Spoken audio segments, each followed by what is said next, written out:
Yo, what's going on, guys? Welcome back to a brand new video on the channel. Inside of today's video, going to be showing you guys how to get 9 wins and complete the Clash 10th anniversary challenge to get a spray and multiple other rewards. So before we jump into the guide, I'm just going to let you guys know that I am streaming basically every single day over on Twitch. It will be YouTube next week, but I'll be doing all sorts of challenges. I'll probably do this challenge as well with subscribers and also on my Discord as well. So make sure you're checking out all of those things in the description below. So before we jump into it, make sure you're using the create code. That'd be greatly appreciated, and without further ado, let's jump right into it. All right, guys, so jumping into set number 1, we have Heist Rolling Rumble. So as you can see on the screen, the compositions, for me, the best chance you have of winning on this map, especially early on, is to go as aggro as possible. So for me, I like to go 2 tanks on this map and 1 brawler going defensive. This has always been the meta on Rolling Rumble, especially ever since it's been in the game. It's been in the game for like over 3 years now.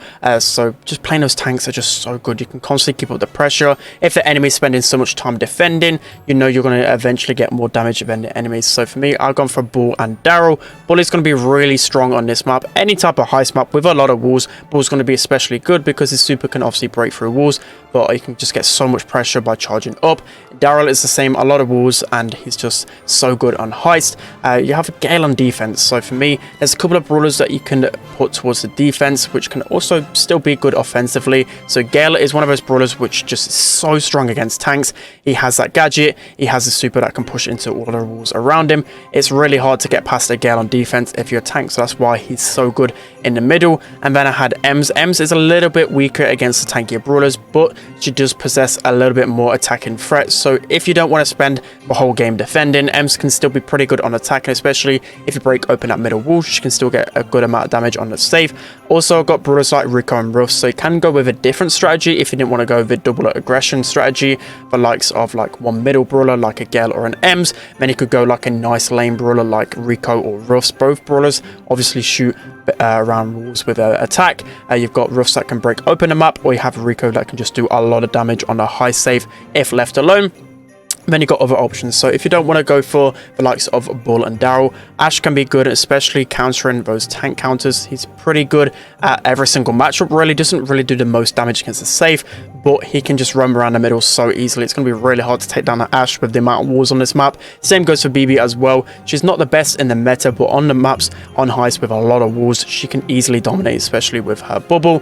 Cole can be okay on this map. Maybe don't go it if you see a lot of tanks, because he does get countered by those tanks. But if left alone on a safe, he can do a lot of damage with the power throw. And then you got Barley as well. Make sure you're using the sticky syrup gadget, because there's going to be a lot of tanks on this map. So that's going to be set number 1. Let's hop into set number 2. Okay, so now moving on to set number 2, we have Open Zone, Hot Zone. So as you can see on the screen, these are the best brawlers to use on this map. So for me, the two brawlers which I think you cannot take out of the composition whatsoever is Janet and Bonnie. Both brawlers are the top 3 brawlers in the game, and just so incredibly strong against pretty much every single matchup. Janet can get so much pressure with her super, and just overall she can free shot so many different brawlers, especially on this type of map. You can be really aggressive with her backstage pass gadget as well. I do recommend using it on this map because you can easily just launch yourself and get so much pressure for you and your teammates. You've also got Bonnie, who of course kind of really thrive on that long range map, and then also just catapulting yourself onto so many different matchups.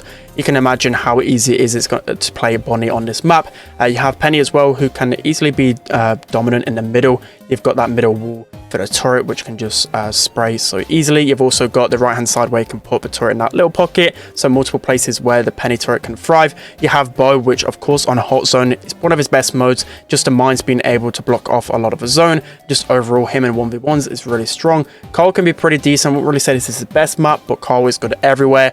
Crow, really open map, so those slows gonna help you get a lot of control. Lola with the freeze frame on an open hot zone map just makes for instant pressure and a lot of zonage. You have the likes of B as well, who can be really strong because it's really open. So if you're tapping with B, you're really going to hard carry you and your teammates. You've got Stu with his speed gadget, can be pretty good on this map.